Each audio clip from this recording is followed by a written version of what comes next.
So పాలిటిక్స్లో కూడా తిరుగుతూ ఉంటారా మీరు బాగా? ఎందుకండి అలా అడిగారు? అంటే మీకు పాలిటిక్స్ ఇష్టం అనేసి విన్నా నేను బాగా. అంటే అడగొద్దు అని అంటే అడగనులేండి. మీరు ఫ్రెండ్స్ ఉన్నారండి. నేను క్లియర్గా ఓపెన్గా అడగలేదు కాబట్టి ఎంత ఉందో అంత మొత్తం చెప్పేయచ్చు మీరు, ఇఫ్ యూ ఇన్సెస్ట్ మీకు ఇష్టం ఉంటే. అంటే ఇంట్రెస్ట్ ఉంది, ఫ్యూచర్లో స్టెప్ అయ్యే ఛాన్సెస్ ఉన్నాయి, బట్ డిపెండ్స్ చూద్దాం మీలాంటి వాళ్ళ సహకారంతో. మళ్ళీ నన్ను ఎందుకండి మీరు? ఓకే, అంటే ఇండస్ట్రీ అనేసరికి స్ట్రైట్ ఫార్వర్డ్గా ఉంటే కూడా కొంచెం కష్టం అన్నారు. మీరు అన్నారు మీరు చాలా బాగుంటారు, హంబుల్, రెస్పెక్టబుల్. ఉండకపోతే కూడా మన ఆత్మశాంతికి మనం ఒకటి చెప్పుకోవాలి కదండి, మనం ఏదో ఫిజికల్గా యాక్ట్ చేస్తున్నాము ఏంటి అది అని. మీరు ఎప్పుడు స్ట్రగుల్స్ ఫేస్ చేయలేదు మరి? స్ట్రైట్ ఫార్వర్డ్గా ఉండడం ఉన్నది చేశానండి, దాన్ని మనం మార్చుకున్నాను అంతే. మార్చుకోవడం అంటే మన ఇష్టాన్ని మార్చుకోవడం కాదు, కానీ చలో fine by compromise till we get success. Compromise అంటే ఆఫ్టర్ సక్సెస్ కాంప్రమైజ్ కాక యాటిట్యూడ్ అని కాదు, కానీ అలవాటు పడిపోతాం.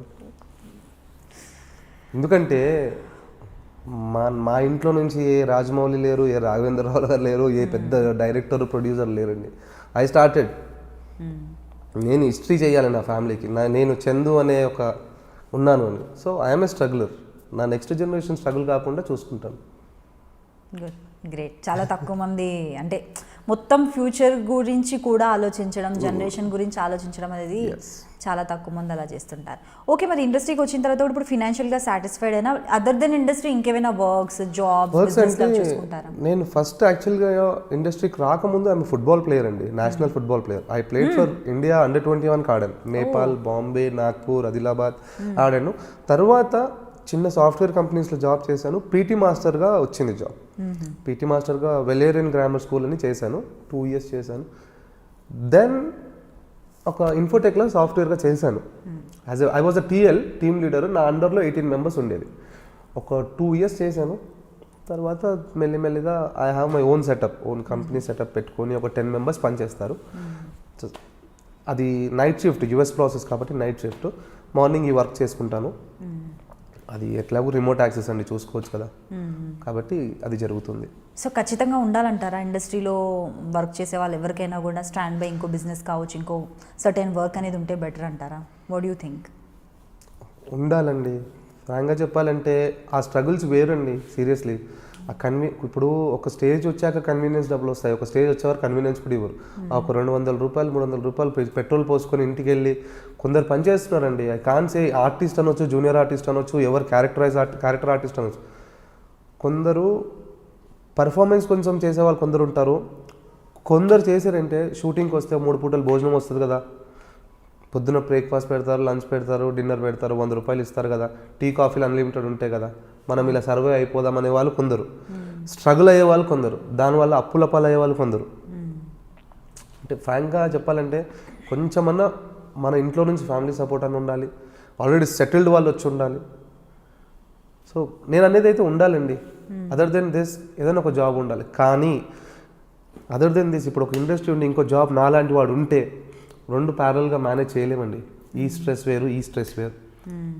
ఇప్పుడు నేను ఒక్కసారి నాకు ఆఫ్టర్ 9 ప్యాకప్ అయింది అనుకోండి, కొన్నిసారి లేట్ నైట్, అక్కడ ఆఫీస్ అంతా దెబ్బతింటుంది. అది కూడా ఉంటుంది. ఇప్పుడు బిజినెస్ పెట్టుకొని ఇది కూడా చేయలేము. బట్ ఇక్కడ సక్సెస్ అయ్యేంత వరకు ఏదో ఒకటి ఆడుతూ ఉండాలి. ఇక్కడ చెయ్యి, అదే తెలంగాణలో అంటారు కదా, రెక్క ఆడితే డొక్క ఆడుతుంది. సో కానీ ఉండాలి. సో ఉంటే బెటర్ మీడియాలో ఉన్న వాళ్ళకు, ఎందుకంటే సేఫ్ సైడ్. కానీ మీరు స్ట్రగుల్ అయినప్పుడు ఎప్పుడైనా మీకు అనిపించిన ఇండస్ట్రీకి అబ్బా రాకుండా ఉండుంటే బాగుండేది అని ఎప్పుడైనా అనుకున్నారా? అనిపించలేదండి నాకు. అనిపించలేదంటే ఏడుపు వచ్చేది, ఎమోషన్ అయ్యేవాడిని. కానీ ఒక కసి, అంటే కష్టం అనిపించింది అంటే చిన్నప్పటి నుంచి ఏసీలో పుడితే కష్టం అమ్మ, ఇది కష్టం అనిపించింది. నేను చిన్నప్పటి నుంచి ఏసీలో పుట్టలేదు. స్ట్రాంగ్గా ఉన్నాను, హార్డ్ వర్కరు, సక్సెస్ అవ్వాలని అయితే ఆశ, అవుతాను కూడా. అంటే ఇండస్ట్రీకి వచ్చిన తర్వాత మీరు స్ట్రగుల్ అయ్యే టైంలో ఓకే మీరు కూల్గా ఉన్నారు, కాకపోతే ఫ్యామిలీలో ఎప్పుడైనా అన్నారా ఎందుకు వచ్చిన బాధ, డిగ్రీ చదువుకున్నా జాబ్ చేయలేదంటే, ఫుట్బాల్ ప్లేయర్ కాబట్టి నేషనల్ లెవెల్స్లో ఆడినప్పుడు గవర్నమెంట్ జాబ్ కూడా ఈజీ, అవునండి, సెటిల్ అయిపోవచ్చు హ్యాపీగా. యాక్చువల్గా గవర్నమెంట్ జాబ్ అన్నారు కదండి, నేను 2013 ఇండస్ట్రీకి వచ్చాను. మా నాన్నమ్మ అప్పటికి 2011లో వర్క్ ఉంది, నాన్నమ్మ ఉంది.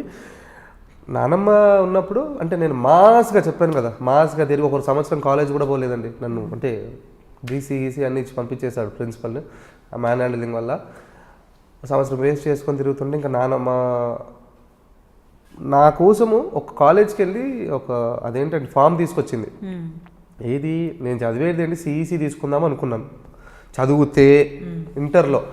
నాన్నమ్మ వెళ్ళి ఎంపీసీ తీసుకొచ్చింది. అమ్మ ఒక ఫామ్ ఇవ్వండి తొందరగా. అమ్మ నేను ఇవన్నీ చదివాను, ఊకో అమ్మ పెట్టేసి ఎంత అంటే కాదు వద్దు అని. అప్పుడు స్టార్ట్ అయిందండి నా కెరియర్.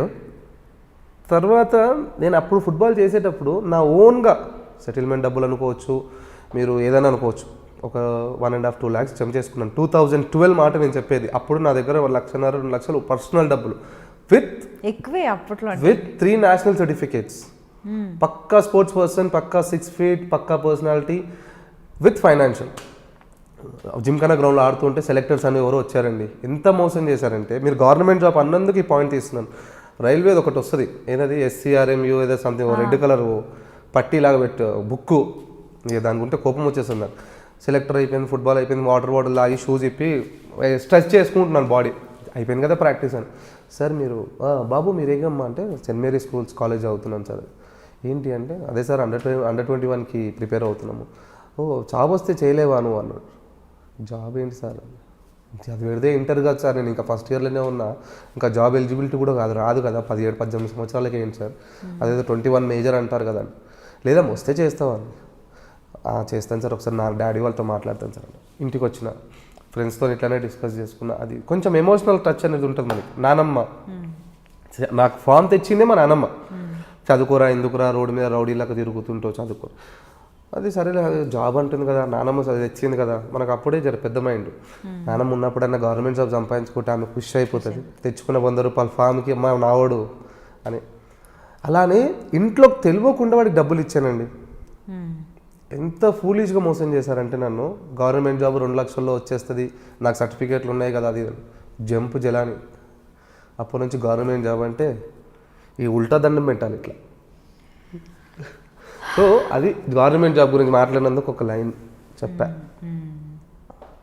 బట్ యాక్చువల్లీ ఏమో ఎక్కడ ఏది మోసం అన్నది నాకు తెలియదు కానీ, బట్ స్పోర్ట్స్ కోటాలు అయితే గవర్నమెంట్ రావాలండి. ఇప్పుడు యాక్చువల్గా అప్పుడు ఏదో 17-18 సంవత్సరాల్లో మనం అనుకుంది వేరు, కానీ ఇప్పుడు యాక్చువల్గా ఫుల్ ఫ్లెడ్జ్గా డాక్యుమెంటేషన్ ఉంటే పక్కాగా వస్తుంది. గవర్నమెంట్ జాబ్స్ బాగానే ఉన్నాయి. నేషనల్ ఫుట్బాల్ ప్లేయర్ అండి నేను. I played for under 21 India డైరెక్ట్గా. రాలేదు సరేండి, అప్పటి నుంచి వదిలేశాను. సాఫ్ట్వేర్ కెరీర్ వచ్చింది, ప్రజెంట్ ఇప్పుడు కెరియర్లో సెట్ అయ్యాను. అమ్మ నాన్న అంటే మీరు అన్నట్టు ఈ 13 to 19 2019-2020 వరకు మధ్యలో 1.5 year కూడా ఖాళీ. 1.5 year అంటే రెగ్యులర్గా 3 ప్రాజెక్ట్ చేసేవాడిని. ఒక ప్రాజెక్ట్ వచ్చి మనమో విలన్ క్యారెక్టర్ 4-5 రోజులు డేట్లు వచ్చేవి. గ్యాప్లో ఉండేది. ఇక నా ఎమోషనల్ ఈఎంఐలు ఉంటాయి, కార్ ఈఎంఐ, హౌస్ ఈఎంఐస్ అని ఈ స్ట్రగుల్స్లో ఉండే. అంటే ఈ మంత్ కట్టకపోతే నెక్స్ట్ మంత్ ఇవి హెవీ అయిపోయింది. అమ్మ అని అది ఏంట్రా బాబు అది ఆలోచించుకో అంటే చేద్దామమ్మ. కానీ ఇదే అండి ఆర్టిస్ట్కి ఉంది ఏంటంటే, మనకు ఒక ఫేమ్ వచ్చిన తర్వాత జాబ్ చేయలేమండి. సీరియస్లీ మనం వేరే వెళ్ళి జాబ్ చేయలేము. ఓన్గా ఏదైనా ఉండాలి, ఓన్గా ఉండాలంటే ఫినాన్షియల్ స్ట్రాంగ్ ఉండాలి. జాబ్ చేయలేము, సీరియస్గా చేయలేము. చాలామంది అలా ఉన్నారు, ఇప్పుడు స్ట్రగుల్ అవుతున్నారు కూడా.